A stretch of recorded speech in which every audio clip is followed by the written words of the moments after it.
بسم اللہ الرحمن الرحیم نحمدہ و نصلی علی رسولہ الکریم اما بعد۔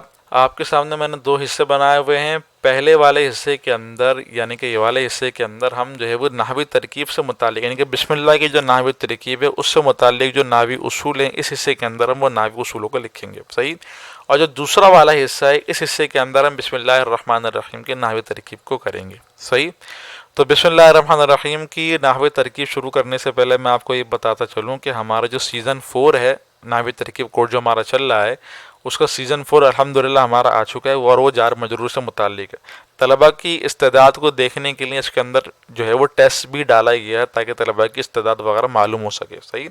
تو آپ یہ ویب سائٹ کے اوپر جا کے دیکھ سکتے ہیں۔ اور دوسری بات یہ ہے کہ ویب سائٹ پر کچھ بیسک لیول کے کورس انصاف نحو سے متعلق اور کچھ اور بھی کورسز وغیرہ ڈلے ہوئے ہیں، وہ آپ جا کے اپنا ویب سائٹ کے اوپر جا کے deensoku.com پر جا کے آپ دیکھ سکتے ہیں، صحیح۔ اب آ جاؤ بسم اللہ الرحمن الرحیم کی نحوی ترکیب پر نا۔ تو بسم اللہ الرحمن الرحیم کے شروع کے اندر با حرف جہر ہے، اس سے متعلق بہت سارے اصول ہیں، ان اصولوں کو ابھی فی الحال میں ذکر نہیں کر رہا، ویڈیو کے آخری کے اندر ذکر کروں گا میں، کیونکہ تھوڑا مشکل بھی ہوتے ہیں تو اس لیے با حرف جر سے متعلق جو اصول ہیں ان کو ابھی ہم تھوڑا یعنی کہ پینڈنگ پہ رکھتے ہیں۔ ابھی ہم پڑھتے ہیں معرفہ نکرہ سے متعلق اصول کو، صحیح۔ کس سے متعلق؟ معرفہ اور نکرہ کے متعلق اصول کو، صحیح۔ اب اصول یہ سمجھو کہ مثال کے طور پہ آپ کے سامنے پہلا کلمہ آیا وہ معرفہ تھا، صحیح۔ دوسرا کلمہ آیا وہ نکرہ تھا۔ پہلا آیا معرفہ، دوسرا آیا نکرہ، تو معرفہ والے کو آپ بناؤ گے مبتدا اور نکرہ والے کو بناؤ گے آپ خبر، صحیح۔ مثال کے طور پہ زید قائم، اب یہاں پہ زید کیا بنے گا؟ مبتدا، اور قائم کیا بنے گی؟ خبر، صحیح۔ دوسرا اصول یہ سمجھو کہ آپ کے سامنے پہلا کلمہ آپ کے سامنے آ رہا ہے معرفہ اور پھر دوسرا کلمہ بھی آپ کے سامنے آ رہا ہے معرفہ، صحیح۔ معرفہ کے بعد معرفہ آ رہا ہے، تو اس صورت کے اندر آپ پہلے والے کلمے کو بناؤ گے موصوف اور دوسرے والے کلمے کو آپ بناؤ گے صفت۔ اس کی مثال دیکھو، مثال کے طور پہ جیسے کہ اللہ الرحمن، صحیح۔ اب یہاں پہ لفظ اللہ کیا ہوگا؟ موصوف، اور الرحمن کیا ہوگا؟ صفت ہوگا، صحیح۔ تیسرا اصول آپ یہ سمجھو، تیسرا اصول یہ ہے کہ آپ کے سامنے پہلا کلمہ آیا نکرہ اور دوسرا کلمہ بھی آیا نکرہ، صحیح۔ تو آپ پہلے والے کلمے کو بناؤ گے موصوف اور دوسرے والے کلمے کو بناؤ گے آپ صفت، بالکل اسی کی طرح، صحیح۔ جیسے کہ مثال کے طور پہ رجل عالم، صحیح۔ اس کے اندر رجل موصوف بنے گا اور عالم صفت بنے گا۔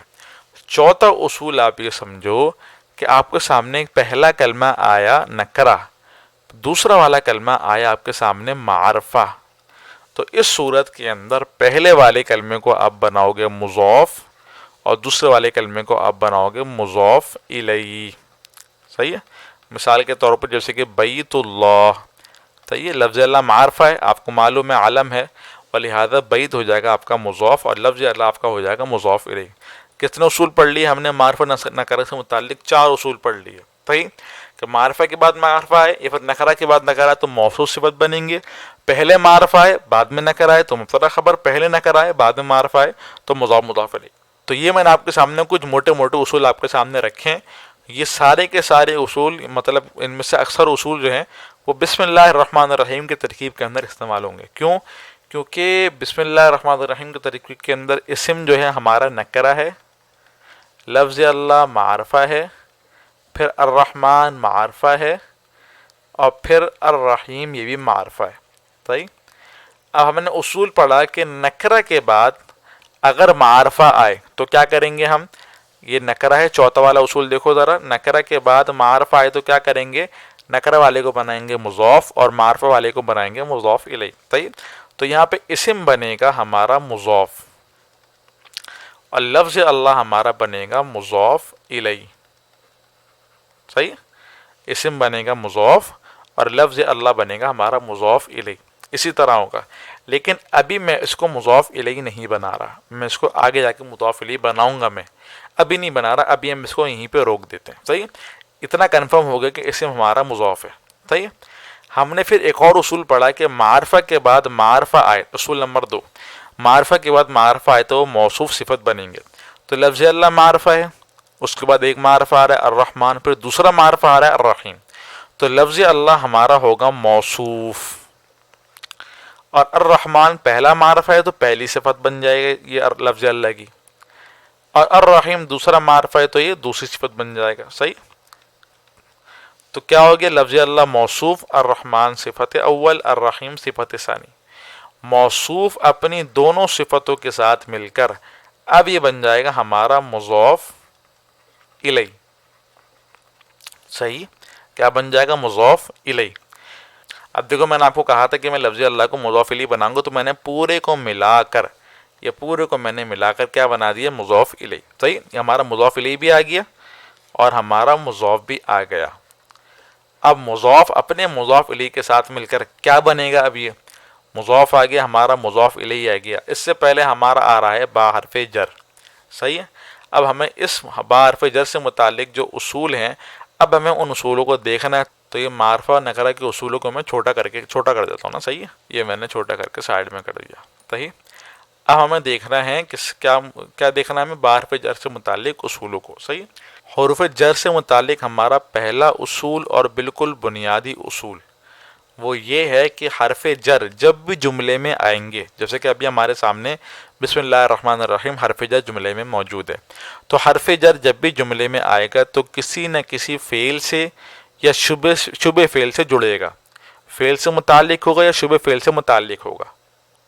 اب فعل تو آپ کو معلوم ہے کہ فعل کسے کہتے ہیں. اب یہ شبہ فعل کیا ہے؟ شبہ فعل جو ہوتا ہے، مثال کے طور پہ آپ کے سامنے شبہ فعل لکھ دوں میں، اس میں فاعل جو ہے وہ شبہ فعل ہوگا. صحیح ہے؟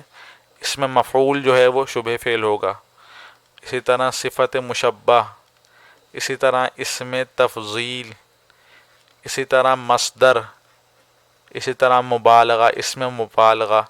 صحیح ہے؟ یہ سارے کے سارے ہمارے کیا ہیں؟ یہ شبہ فعل ہیں. صحیح؟ تو جب بھی جملے کے اندر حرف جر آئے گا تو وہ کسی نہ کسی فعل سے یا شبہ فعل سے متعلق ہوگا. صحیح ہے؟ اب دیکھو یہاں پہ با حرف جر ہے، اس کو ہم نے فعل سے یا شبہ فعل سے جوڑنا ہے. صحیح؟ ایک کام تو ہمیں یہ معلوم ہو گیا کہ ہم نے با حرف جر کو فعل سے جوڑنا ہے یا پھر شبہ فعل سے جوڑنا ہے. صحیح؟ دوسرا اصول ہمارا حرف جر سے متعلق آپ یہ سمجھو کہ جب حرف جر کا متعلق یعنی کہ حرف جر جس سے جڑتا ہے نا، اگر وہ جملے میں موجود نہیں ہے تو ہم اس فعل یا شبہ فعل کو محذوف نکالتے ہیں. صحیح؟ جو اگر حرف جر کا متعلق جو جس سے حرف جر جڑتا ہے یعنی کہ فعل یا شبہ فعل اگر جملے میں موجود نہیں ہے تو ہم فعل کو یا شبہ فعل کو محذوف نکالتے ہیں. اچھا اب ذرا جو ہے وہ بسم اللہ الرحمن الرحیم کی طرف آؤ. اب آپ کو یہ با حرف جر جو ہے اس کو آپ نے کسی فعل سے یا پھر شبہ فعل سے متعلق کرنا ہے. صحیح؟ فعل سے متعلق کرنا ہے یا شبہ فعل سے متعلق کرنا ہے. صحیح؟ اچھا ایک اور اصول آپ اپنے ذہن میں رکھ لو کہ حرف جر کے بعد جو آئے گا وہ حرف جر کا مجرور کہلائے گا، اور اگر مجرور میں کوئی فعل یا شبہ فعل ہو تو حرف جر اس فعل یا شبہ فعل سے متعلق نہیں ہوں گے. صحیح؟ اب دیکھو ہمارے سامنے جملہ ہے، اس کے اندر با حرف جر ہے. صحیح؟ اب اس کے بعد جو بھی آئے گا وہ کیا کہلائے گا؟ وہ مجرور کہلائے گا، یعنی کہ ہمارا یہ با حرف جر ہو گیا. صحیح؟ حرف جر. اور یہ ہم نے جو اسم کو ہم نے مضاف بنایا تھا، اور اللہ الرحمن الرحیم یہ جو پورا ہے اس کو ہم نے مضاف الیہ بنایا تھا، یہ پورا مضاف اپنے مضاف الیہ کے ساتھ مل کر یہ ہو جائے گا ہمارا مجرور. صحیح؟ اب جار اور مجرور کو ملا کر ہم نے کسی فعل کے سے یا شبہ فعل سے متعلق کرنا ہے. صحیح؟ اب ہمیں ڈھونڈنا ہے کہ بھائی حرف جر کا جو متعلق ہے وہ یعنی کہ فعل یا شبہ فعل جملے کے اندر موجود ہے یا نہیں. تو دیکھو یہاں پہ جملے کے اندر الرحمن یہ مبالغہ کا صیغہ ہے، الرحیم مبالغہ کا صیغہ ہے. تو جملے کے اندر ہمارے مبالغے کے صیغے تو موجود ہیں، اور مبالغے کے صیغے متعلق جو ہے وہ بن سکتے ہیں، جار مجرور سے متعلق ہو سکتے ہیں۔ تو کیا ہم با حرف جر کو الرحمن اور الرحیم سے متعلق کر سکتے ہیں یا نہیں کر سکتے؟ تو جواب یہ ہے کہ ہم اس کو با حرف جر سے متعلق نہیں کر سکتے۔ کیوں؟ کیونکہ ابھی میں نے آپ کو اصول نمبر 3 کے اندر میں نے آپ کو بتایا کہ اگر مجرور میں کوئی فعل یا شبہ فعل ہو تو حرف جر پھر اس فعل یا شبہ فعل سے متعلق نہیں ہوگا، ولہذا یہ جو اسم اللہ الرحمن الرحیم کے اندر یہ پورا بسم اللہ الرحمن الرحیم یہ مجرور ہے، اور اس کے اندر اگر فعل یا شبہ فعل اگر ہمارا موجود ہو تو یہ با حرف جر اس سے متعلق نہیں ہوگا، ولہذا ہم نے کیا کرنا ہے کہ اس حرف جر کو کسی محذوف فعل یا شبہ فعل کے متعلق کرنا ہے۔ کیوں متعلق کریں گے محذوف کے؟ کیونکہ ہمارے سامنے کوئی موجود ہی نہیں ہے۔ جب کوئی موجود فعل یا شبہ فعل نہیں ہے تو پھر ہم کیا کرتے ہیں؟ پھر ہم محذوف نکالتے ہیں، صحیح؟ تو اب ہم نے اس با حرف جر کا متعلق جو ہے وہ محذوف نکالنا ہے۔ اچھا، ہم بسم اللہ الرحمن الرحیم کا ترجمہ کیا کرتے ہیں؟ ہم ترجمہ کرتے ہیں شروع کرتا ہوں میں اللہ کے نام سے جو بہت مہربان نہایت رحم کرنے والا ہے، صحیح؟ ہم نے ترجمہ کیا شروع کرتا ہوں میں اللہ کے نام سے۔ اب اسم کا معنی نام ہوتا ہے، اللہ کا معنی مطلب لفظ اللہ یہ اللہ تعالیٰ کی ذات ہے، الرحمن جو بہت مہربان، الرحیم نہایت رحم کرنے والا ہے۔ یہ جو ہم ترجمے کے اندر کہتے ہیں شروع کرتا ہوں میں، اس کا لفظ آپ کو جملے میں نظر آ رہا ہے؟ نہیں آ رہا۔ مطلب یہ ہے کہ ہم جو ہے نا جب ترجمہ کرتے ہیں ہم معذوف کو ملا کر ترجمہ کرتے ہیں، یعنی کہ ہم ترجمے کے اندر جو بسم اللہ الرحمن الرحیم کے اندر جو با حرف جر ہے اس کا جو متعلق ہے اس کو ہم اشراؤ مانتے ہیں۔ ہم کہتے ہیں کہ بھئی اشراؤ یہاں فعل معذوف ہے جس کا مطلب ہے کہ میں شروع کرتا ہوں، صحیح؟ تو یہاں پہ با حرف جر اپنے مجرور کے ساتھ مل کر یہ اشراؤ فعل سے متعلق ہوا، اشراؤ فعل سے متعلق ہوا، صحیح ہے؟ اچھا، ایک اصول اور ذہن میں رکھو، وہ اصول کیا ہے؟ وہ اصول یہ ہے کہ جب بھی با حرف جر کا متعلق جملے میں موجود نہ ہو تو جار مجرور مل کر ظرف مستقر کہلاتے ہیں۔ تو یہاں پہ ہمارا با حرف جر کا متعلق جملے میں موجود نہیں ہے، ہم نے معذوف نکالے، ولہذا یہ جار مجرور کیا کہلائیں گے؟ یہ ظرف مستقر کہلائیں گے، صحیح؟ اور جب بھی ظرف مستقر آئے گا نا وہ جملے کے اندر کچھ نہ کچھ بنے گا، وہ یا تو فاعل بنے گا، مفعول بنے گا، خبر بنے گا، صفت بنے گا، حال بنے گا، کچھ نہ کچھ بنے گا وہ۔ لیکن جب جار مجرور کا متعلق جملے کے اندر موجود ہو تو پھر وہ ظرف لغو بنتا ہے اور وہ خالی متعلق ہو کے ہم اس کو چھوڑ دیتے ہیں۔ لیکن مثال کے طور پہ ضربت بالخشبۃ، اب یہ با حرف جر اور الخشبہ مجرور یا جار مجرور مل کر ضربت فعل سے متعلق ہو جائے گا، اور متعلق ہو کر بات ختم، صحیح ہے؟ یعنی کہ اب ہم اس کو نہ فاعل بنائیں گے، نہ مفعول بنائیں گے، نہ صفت بنائیں گے، نہ حال بنائیں گے، نہ خبر بنائیں گے، کچھ نہیں بنائیں گے ہم اس کو۔ لیکن اگر ظرف مستقر آ جائے گا تو پھر ہم کچھ نہ کچھ بنائیں گے، صحیح ہے؟ تو یہاں پہ جار مجرور مل کر ظرف مستقر ہو کر یہ پورا جملہ بنے گا، صحیح؟ کیا بنے گا؟ پورا جملہ بنے گا۔ اچھا، ایک بات اور ذہن میں یاد رکھو، وہ بات یہ ہے کہ تقدیم ما حق و تاخیر یفید الحصر والقصر والتقصیر، اصول اپنے ذہن میں رکھ لو کہ جس کی جگہ پہلے ہو، جس کی جگہ پہلے ہو اور اس کو بعد میں لایا جائے، اور اس کو بعد میں لایا جائے، یعنی کہ پہلے آتا ہو اور پھر ہم نے اس کو بعد میں لے آئے، تو پھر جملے میں حصر کا معنی آئے گا۔ حصر کا معنی آئے گا سے مطلب کیا ہے؟ مطلب یہ ہے کہ مثال کے طور پہ میں ایک جملہ کہہ رہا ہوں کہ زید گھر میں ہے، اس کا مطلب کیا ہوگا؟ بھائی گھر کے اندر امی بھی ہیں، ابو بھی ہیں، بھائی بھی ہیں، سب لوگ ہیں، زید بھی گھر کے اندر موجود ہے، لیکن اب میں جملہ کہہ رہا ہوں کہ زید ہی گھر میں ہے، تو مطلب کیا ہوگا؟ مطلب ہوگا کہ صرف زید گھر کے اندر ہے، صحیح؟ تو آپ نے خاص معنی کر دیا، اسی کو حصر کہتے ہیں کہ آپ کسی کے ساتھ خاص کر لو، صحیح؟ اب جیسے کہ ایاک نعبد آپ کے سامنے قرآن کریم کی آیت ہے، ترجمہ کیا ہوگا؟ یا اللہ ہم آپ ہی کی عبادت کرتے ہیں، یعنی کہ اللہ تعالیٰ ہم آپ کی عبادت کرتے ہیں، بلکہ ترجمہ ہوگا یا اللہ تعالیٰ ہم آپ ہی کی عبادت کرتے ہیں. کیوں؟ کیونکہ وہاں پر ہم نے حصر کا ترجمہ اس لیے کیا کیونکہ وجہ یہ ہے کہ مفعول کا مقام فاعل کے بعد ہوتا ہے. صحیح ہے. لیکن یا کا جو مفعول ہے وہ فعل سے بھی پہلے آ رہا ہے. جب فعل سے پہلے آ رہا ہے تو مفعول کا مقام کا ہے، جگہ کا ہے، وہ بعد میں ہے، اور آ رہا ہے وہ پہلے آ رہا ہے. جب پہلے آ رہا ہے تو جملے کے اندر کیا ہوگا؟ حصر کا معنی آئے گا. اور پھر جملے کے اندر ہم اس طرح کے الفاظ ہی والے الفاظ لگاتے ہیں کہ یا اللہ تعالیٰ ہم آپ ہی کی عبادت کرتے ہیں، زید ہی گھر کے اندر ہے. صحیح. تو یہاں پہ پھر ہی والا معنی آ جاتا ہے. تو اسے کہتے ہیں ہم حصر کا معنی جملے کے اندر آنا. صحیح ہے. اب دیکھو مثال، اب دیکھو آپ کے سامنے بسم اللہ الرحمن الرحیم، یہ آپ کے سامنے جملہ ہے. صحیح ہے. اس جملے کے اندر ترجمہ کیا کریں گے؟ شروع کرتا ہوں میں اللہ تعالیٰ کے نام سے جو بڑا رحمان نہایت رحم کرنے والا ہے. لیکن اگر آپ کو معلوم ہو کہ بسم اللہ الرحمن الرحیم کا شان نزول کیا ہے، کہ جو کفار تھے نا یہ کیا کہتے تھے؟ یہ کہتے تھے بسم اللہ والعزیٰ، کہ ہم لات اور عزیٰ کے نام سے شروع کرتے ہیں. پھر ان کی جو ہے وہ جو کفار تھے ان کے مقابلے میں یہ نازل ہوئی بسم اللہ الرحمن الرحیم. اب تو دیکھو یہ بسم اللہ الرحمن الرحیم کب نازل ہوئی؟ کفار کے مقابلے میں. صحیح. اگر میں اس کا ترجمہ کروں، ہم اللہ کے نام سے شروع کرتے ہیں جو رحمان ہے رحیم ہے، اگر ہم اس طرح ترجمہ کریں کہ ہم اللہ کے نام سے شروع کرتے ہیں جو رحمان الرحیم ہے، تو صحیح ہے، ترجمہ صحیح ہے، لیکن ان کا مقابلہ نہیں ہو رہا اس کے اندر. صحیح ہے.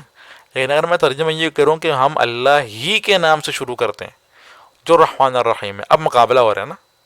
صحیح. اب میں نے کہ بسم اللہ والعزیٰ کا مد مقابل یہ، اب ہمیں نظر آ رہا ہے کہ بھئی اب مقابلہ ہو رہا ہے. کیوں؟ کیونکہ اس کے اندر ایک حصر کا معنی آ رہا ہے نا. تو بسم اللہ الرحمن الرحیم کے اندر حصر کا معنی پیدا کرنے کے لیے ہم کیا کریں گے؟ ہم کریں گے یہ کہ جو بار فجر کا متعلق جو ہے نا، جو ہم نے پہلے نکالا، یعنی کہ ہم نے یہاں پہ نکالا نا، یہ ادھر نکالا ہے ہم نے. صحیح ہے. ہم اس کو یہاں نہیں نکالیں گے. ہم کہاں نکالیں گے؟ ہم اس کو یہاں پہ نکالیں گے. صحیح ہے. یعنی کہ ہم کہیں گے یہ جار مجرور یہ متعلق مقدم ہے. کیا ہے؟ جار مجرور یہ متعلق مقدم. جب جار مجرور فعل سے پہلے آ گیا تو اب کیا معنی آئے گا اس کے اندر؟ اب حصر کا معنی آ جائے گا. اب حصر کا معنی آ جائے گا تو پھر ہم ترجمہ کیا کریں گے؟ اللہ تعالیٰ ہم آپ ہی کی عبادت کرتے ہیں. صحیح. تو اشرع اس کے اندر فعل ہے، اور کیونکہ واحد متکلم کا فعل ہے تو اس کے اندر انا ضمیر کیا ہو جائے گی؟ فاعل ہو جائے گی. صحیح ہے. فعل آ گیا ہمارے سامنے. صحیح ہے. فاعل آ گیا ہمارے سامنے، پورا متعلق بسم اللہ الرحمن الرحیم پورا متعلق آ گیا. تو فعل اپنے فاعل اور اپنے متعلق کے ساتھ مل کر یہ ہو جائے گا ہمارا جملہ فعلیہ خبریہ ہوا. معذرت کے ساتھ یہ میں نے آپ کو بہت گچ پچ کر کے دکھا دیا میں نے آپ کو، لیکن اصول جتنے میرے علم کے اندر تھے وہ میں نے آپ کو بتائے، تو اس کے لیے تھوڑا کچر پچر تھوڑی ہو گئی ہے. تو باقی اس کا ترجمہ اگر کریں گے نا، ترجمے کے اندر بھی اصول لگتے ہیں، شاید آپ کو معلوم ہو.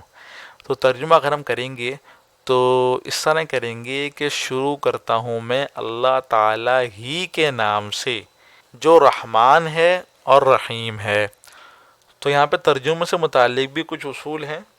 پہلا اصول تو یہ ہے کہ بھائی مضاف مضاف الیہ، جو یہاں پہ مضاف مضاف الیہ آ رہا ہے تو مضاف مضاف الیہ کا ترجمہ کرنے جب ہم کرتے ہیں تو ہم کا کی کے جیسے الفاظ لگاتے ہیں. صحیح ہے.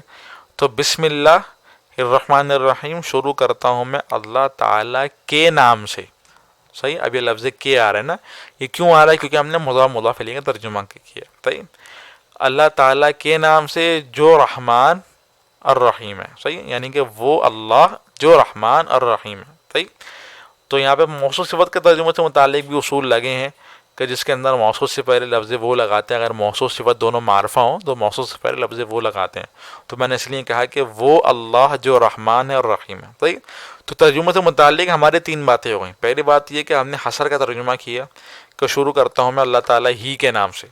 دوسری بات یہ کہ ہم نے مضاف مضاف الیہ کے ترجمے کے اندر کاکی کے لگائے، شروع کرتا ہوں میں اللہ تعالیٰ ہی کے نام سے. صحیح. اور دوسری بات یہ کہ موصوف صفت دونوں معرفہ ہو تو موصوف سے پہلے لفظ وہ لگاتے ہیں. اب یہاں پہ موصوف کون ہے؟ لفظ اللہ موصوف ہے، تو ہم نے اس سے پہلے ترجمے کے اندر لفظ وہ لگا دیا، یعنی کہ وہ اللہ جو رحمان ہے اور رحیم ہے. صحیح. تو امید ہے کہ آپ کو یہ مختصر سی آپ کو یہ ویڈیو سمجھ میں آئی ہوگی. بہرحال ایک جملے کے اندر ایک آیت کے اندر ترکیب کیسے آئے گی یہ تو خیر بہت ہی سمجھ لو مشکل ہی ہے. تو اس لیے جو ہے وہ کورس وغیرہ بنائے جاتے ہیں کہ بھائی اس کے اندر تقریباً 20-22 تقریباً مثالوں کی ترکیب وغیرہ ہو، تاکہ طلباء کو اچھی طرح سمجھ میں آئے. صحیح. تو ایک سیزن کے اندر تقریباً 18 سے 20 ویڈیو الحمد للہ ہوتی ہیں، تو اچھا خاصا طلباء کو سمجھ میں آ جاتا ہے. صحیح. چلو السلام علیکم ورحمۃ اللہ وبرکاتہ.